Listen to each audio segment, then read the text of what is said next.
তোমার কাছেও কি জল রং নাই? হ্যাঁ, আমার কাছেও নাই। চলো জল রং বানানো যাক। আসসালামু আলাইকুম, সকলকে নাদিয়াস আর্ট ডায়েরিতে স্বাগতম। আজকে আমরা বানাতে চলেছি জল রং। তো দেখা যাক জল রং কিভাবে বানাতে হয়। রঙগুলো বানানোর আগেই বলে নেই, এগুলো আমরা প্রাকৃতিক নিয়মেই বেশিরভাগ বানাবো। আজকে আমরা 3টি রং বানাবো এবং পরবর্তী ভিডিওতে ছবি এঁকেও দেখাবো। তো চলো আজকের রং বানানো শুরু করা যাক। প্রথমেই আমরা নিব হলুদ গুঁড়া। তো প্রথমে আমরা 1 চামচ হলুদ গুঁড়া নিব এবং কাপে ঢালবো। চাইলে তুমি একটু বেশি করেও হলুদের গুঁড়া নিতে পারো। তো আমি আরেকটু হলুদের গুঁড়া নিলাম। এবার আমরা নিব ময়দার গুঁড়া। আমরা ময়দার গুঁড়া নিব 1 চামচ কি তার একটু বেশি, একটু পরিমাণ মতো নিতে হবে। এরপর এর সাথে পানি অ্যাড করতে হবে। তো পানি অ্যাড করা হয়ে গেছে। এবার আমরা একটু এটাকে মিক্স করব।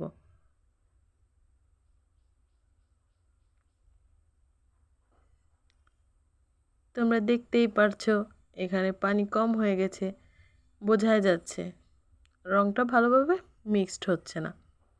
তো আমরা সে কারণে একটু মিক্স করার পরে আবারও পানি দিয়ে দিব।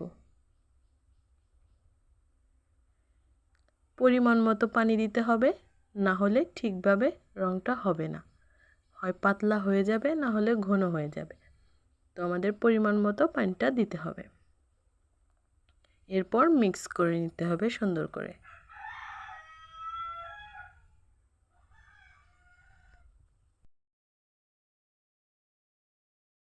ভালো করে নেড়েচেড়ে মিক্স করে নিতে হবে, যেন হলুদের গুঁড়া দলা বেঁধে না থাকে।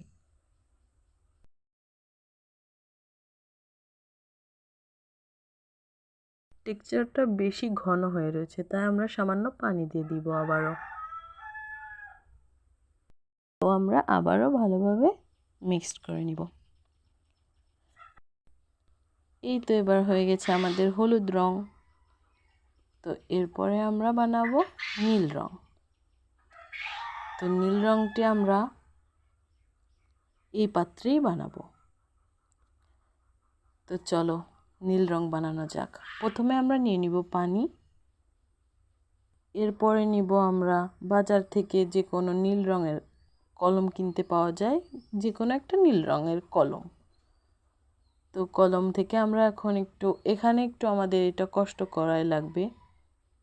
একটু নিবটা খুলে কিছুটা রং বের করে নিতে হবে। তো রং বের করা হয়ে গেল আমাদের।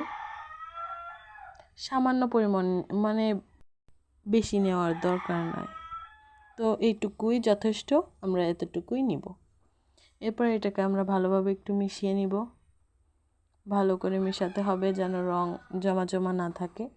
ভালোভাবে মিশিয়ে নেব, বারবার করে ভালোভাবে মিশিয়ে নিব।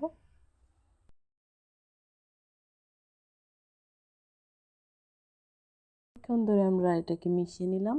এরপর আমরা এতে আবারও অ্যাড করব ময়দার গুঁড়া। তো ময়দার গুঁড়া অ্যাড করা যাক। চলো, ময়দার গুঁড়াটা আমরা খুব বেশি পরিমাণে নিব না, একটু পরিমাণ মতো নিয়ে নিব। এরপরে আবারও আমরা এটাকে ভালোভাবে মেশাবো। সেক্ষেত্রে দেখা যাবে রংটা একটু হালকা হয়ে গেছে, কিন্তু এটা পারফেক্টভাবে রং করতে গেলে আমাদের সুবিধা হবে।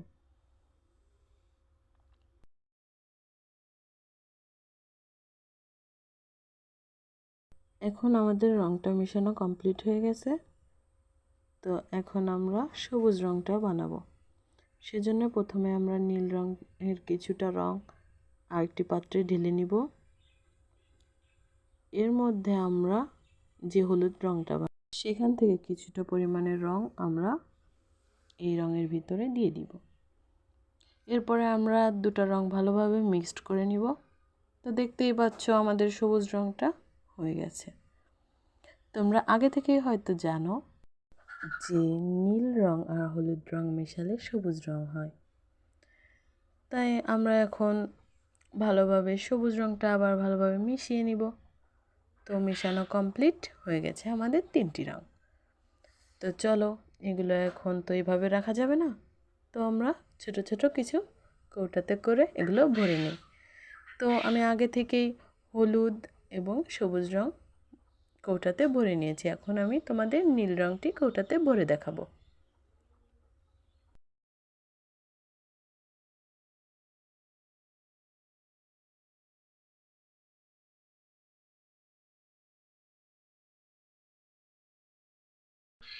এবার আমাদের নীল রঙটিও ভরা শেষ। তো চলো দেখা যাক আমাদের 3টি রঙ। তো এই তো আমাদের 3টি রঙ। তো পরবর্তী ভিডিওতে এই রঙগুলো নিয়েই তোমাদের কিছু এঁকে দেখাবো। তো তোমরা ইচ্ছা করলেই বাড়িতে এই উপকরণগুলো দিয়ে তোমরা রং তৈরি করতে পারো। তো রং তৈরি করার আগে একটা কথা মাথায় রেখো, তুমি যে হলুদের গুঁড়া নিচ্ছ সেটা তোমার মার কাছ থেকে অনুমতি নিয়ে নিতে হবে, কেননা না হলে তোমার পিঠে ঝাড়ুর বাড়ি পড়তে পারে। যদি তোমাদের আমার ভিডিওটি ভালো লাগে তবে লাইক এবং সাবস্ক্রাইব করে দিও।